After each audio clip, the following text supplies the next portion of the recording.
À la sortie de la Première Guerre mondiale, l'Empire austro-hongrois et l'Empire ottoman sont détruits et divisés en plusieurs États, dont la Tchécoslovaquie qui se compose de minorités allemandes, ce qui va pousser l'Allemagne à l'envahir. En parlant de l'Allemagne, après la Première Guerre mondiale, elle a été amputée de plusieurs territoires et a subi des restrictions dans son armée. Elle est aussi rendue seule responsable de la guerre et doit alors payer les réparations de guerre aux vainqueurs, ce qui l'a fait tomber dans une grande inflation. Le peuple allemand est humilié. En Italie, le parti fasciste de Mussolini prend tous les pouvoirs et élimine toutes les oppositions politiques. L'Italie devient alors fasciste. En Allemagne, le parti d'extrême droite, appelé aussi le NSDAP ou le parti nazi, gagne les élections législatives du pays. Son président Adolf Hitler se retrouve à la tête du gouvernement et il élimine aussi toute opposition politique pour obtenir le pouvoir absolu sur l'Allemagne. Il élimine la République allemande et crée le Troisième Reich. Le pays quitte la Société des Nations et arrête de payer toutes les réparations de guerre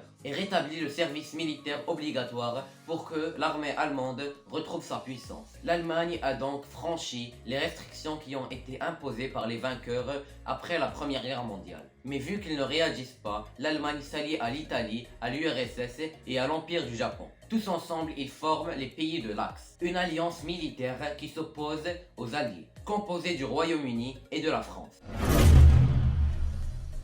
En 1935, l'Italie envahit l'Abyssinie. Elle envahit aussi l'Albanie. L'Empire du Japon profite de la guerre civile en Chine pour lui déclarer la guerre et s'empare de plusieurs territoires et fait des ravages. Les Allemands présents en Autriche ont fait pression sur leur gouvernement. L'Allemagne nazie l'a pris comme excuse et a envahi l'Autriche. L'Allemagne envahit aussi la Bohême-Moravie, une région européenne qui appartenait à la Tchécoslovaquie. La France, alliée à la Tchécoslovaquie, n'intervient pas. Elle a donc trahi son allié. Après la signature d'un pacte de non-agression entre l'Allemagne et l'Union soviétique, ils envahissent la Pologne. L'Allemagne révèle pour la première fois un plan de guerre, le Blitzkrieg.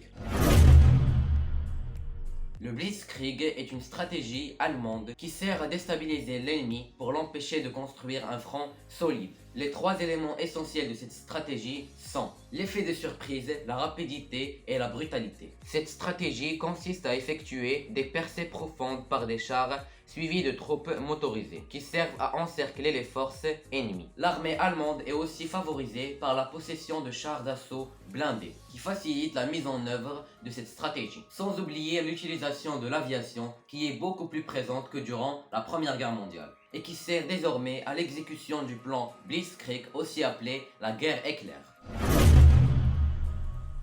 L'invasion de la Pologne continue. La France et le Royaume-Uni déclarent la guerre à l'URSS car ils sont alliés à la Pologne. Mais ils préfèrent ne pas intervenir pour éviter une guerre sur leur territoire. L'Allemagne et l'URSS gagnent la guerre et se partagent le territoire polonais. L'URSS, quant à elle, déclare la guerre à la Finlande, mais n'arrive pas à prendre le dessus. La paix est quand même signée et définit leurs nouvelles frontières. Après l'invasion de la Pologne, les Alliés menacent une route d'approvisionnement en fer qui passe par la Norvège et qui est indispensable à l'Allemagne. L'Allemagne décide alors d'envahir le Danemark et la Norvège.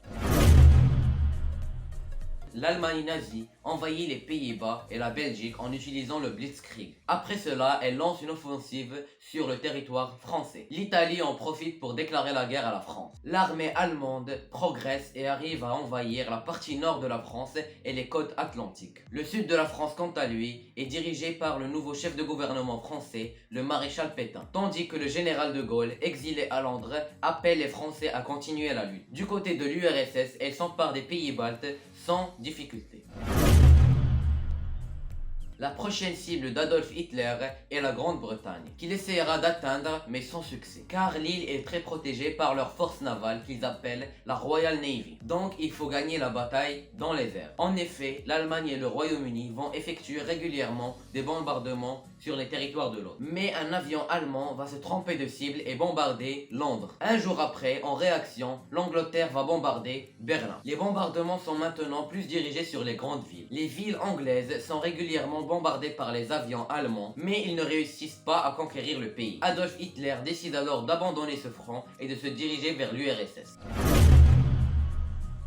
L'Italie lance plusieurs offensives dans ses colonies, de la Libye à l'Égypte britannique, de l'Abyssinie à la Somalie britannique et de l'Albanie vers la Grèce. Toutes ces offensives n'ont connu aucun succès. La Slovaquie, la Hongrie, la Roumanie et la Bulgarie rejoignent l'Axe, et avec l'aide des armées allemandes et italiennes, réussissent à envahir la Yougoslavie puis la Grèce.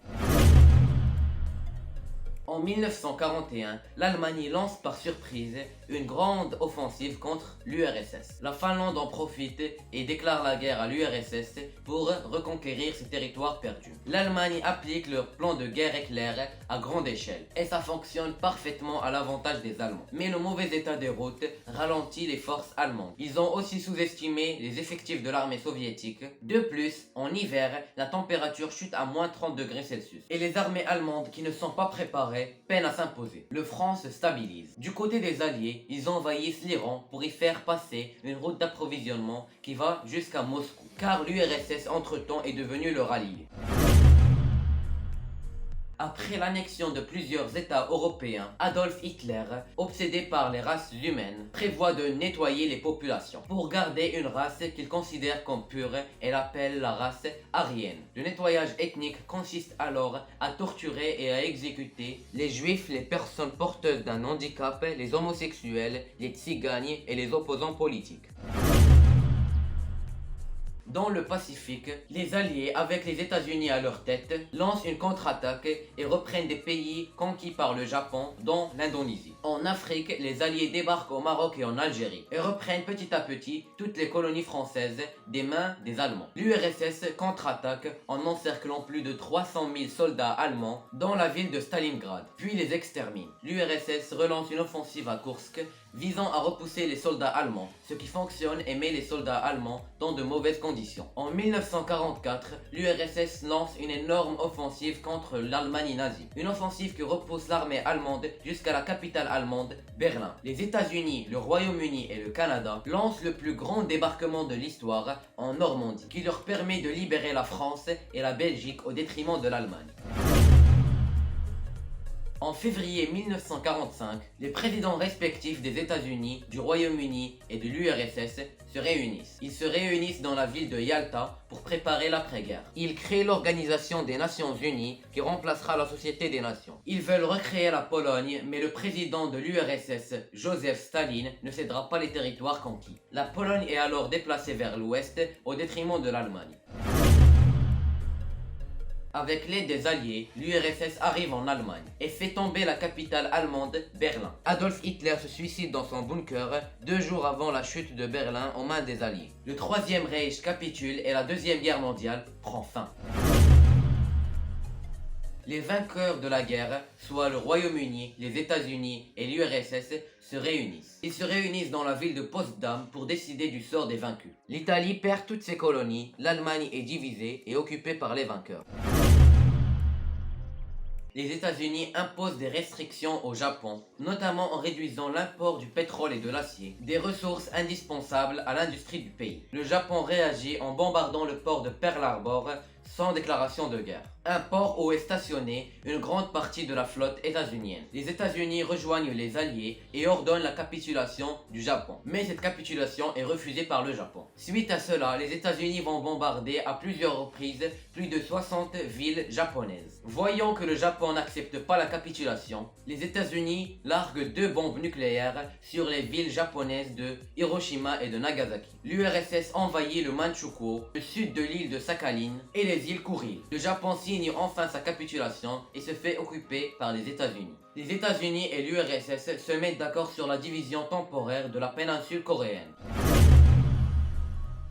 La Deuxième Guerre mondiale est la guerre la plus meurtrière et dévastatrice de l'histoire. Les villes du Japon et la majorité des pays européens sont dévastées par les bombardements. 75 millions de morts ont été causés par la Deuxième Guerre mondiale, dont 50 millions de civils. Des millions de civils auraient été torturés et tués dans des camps de concentration qui éliminent toutes les personnes ne faisant pas partie de la race aryenne. Comme après la Première Guerre mondiale, les États-Unis est le principal gagnant de la Deuxième Guerre mondiale, car il n'y a pas eu de bataille sur son territoire et il a su renforcer son statut de première puissance économique mondiale. Des organisations comme l'OTAN ou la Banque mondiale sont créées. La Seconde Guerre mondiale a coûté plus de 2800 milliards de dollars, ce qui a valu la citation d'Albert Brie: on trouve toujours l'argent pour faire la guerre, mais jamais pour vivre en paix.